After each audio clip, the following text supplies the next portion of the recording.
எத்தனை பேர் இந்த காலை வேளையிலே எதிர்பார்ப்போடு வந்திருக்கிறீர்கள்? எத்தனை பேர் இந்த காலை வேளையிலே நீங்கள் ஆண்டவர் அற்புதம் செய்வார் என்று சொல்லி வந்திருக்கிறீர்கள்? நீங்கள் எதிர்பார்ப்போடு வந்து நம்பி வந்தால் நன்மை செய்கிற தெய்வத்தை உங்கள் மத்தியில் பேசிக் கொண்டிருக்கிறேன். உடன்படிக்கையை மீறின அநேகர் இன்றைக்கு சமாதானத்தை இழந்திருக்கிறீர்கள். ஆண்டவரிடத்தில் முழு நேர ஊழியத்திற்காக ஒப்பு கொடுத்துட்டு எத்தனை பேர் செக்ஸ் பார்த்து கொண்டிருக்கிறார்கள் தெரியுமா? எத்தனை ஊழியக்காரங்க செல்ல தேவையற்ற மோசமான காரியத்தை பார்த்து கொண்டிருக்கிறார்கள் தெரியுமா? எத்தனை பேர்? நீ சத்தியத்தை அறிந்தது மற்றவனுக்கு போதிப்பதற்கு, தேவனுக்காய் உண்மையாய் வாழ்வதற்கு. அல்லேலூயா. உண்மையா நின்று பார். எந்த இடத்திலும் பயப்பட வேண்டாம்.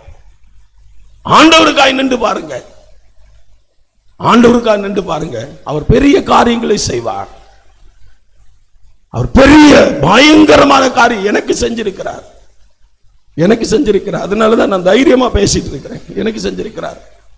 நான் இங்கிருந்து மலேசியா தேசத்திற்கு நான் போகிறேன்.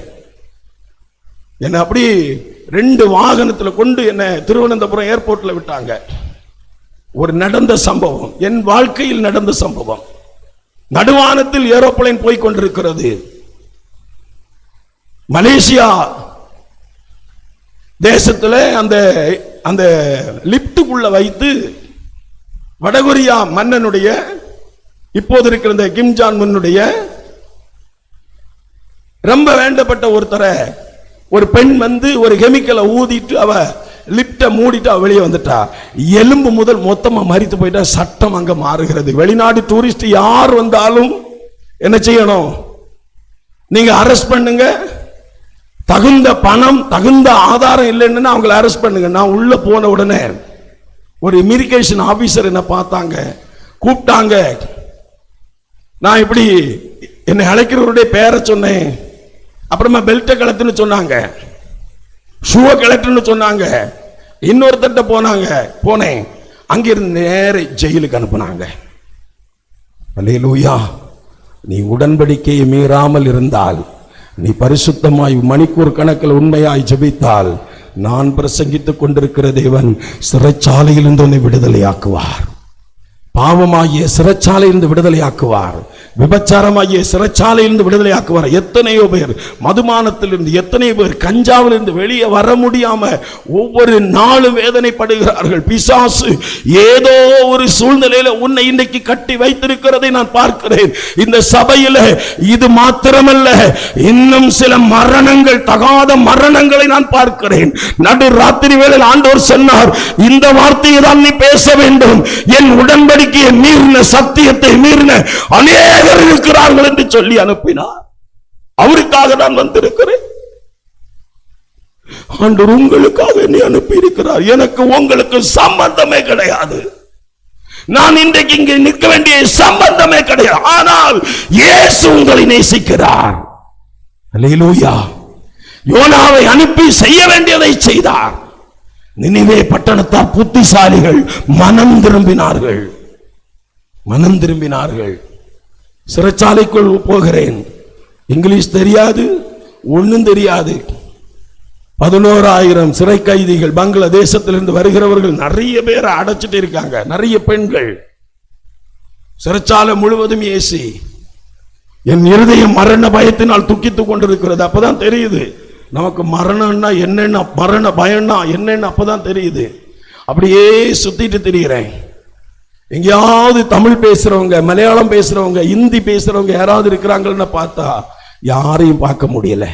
ஒரு அரை மணி நேரம் தாண்டின பிறகு ஒரு மலையாளியுடைய சத்தம் கேட்டது. என் கண்களிலிருந்து கண்ணீர் வடிய தொடங்கினது.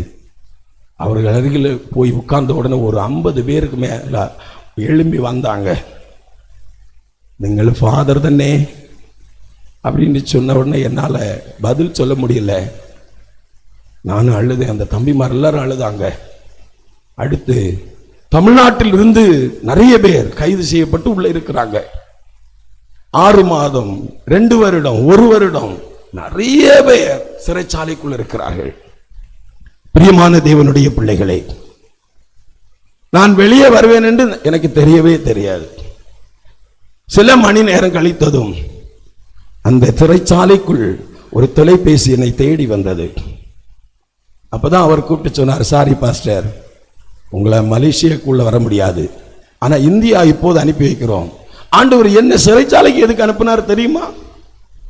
அங்க இருக்கிற அந்த தேவ பிள்ளைகள், அந்த சகோதரருடைய கண்ணீர், 6 மாதங்களாய் வடித்த கண்ணீர், 1 வருடமாய் வடித்த கண்ணீர், அவருடைய கண்ணீரை ஆண்டவர் கண்டார்.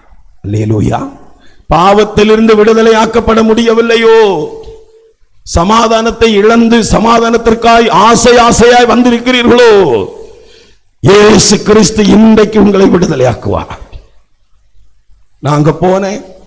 அதே நாள் மாலையிலே நான் இந்தியா கடந்து வர ஆயத்தமாகும் போது 1500க்கு மேற்பட்ட அட்ரஸ் இந்த வெப்சைட்ல இந்த டிக்கெட்டை அனுப்புங்கன்னு சொல்லும்போது அந்த போன் நம்பர்லாம் தந்தாங்க.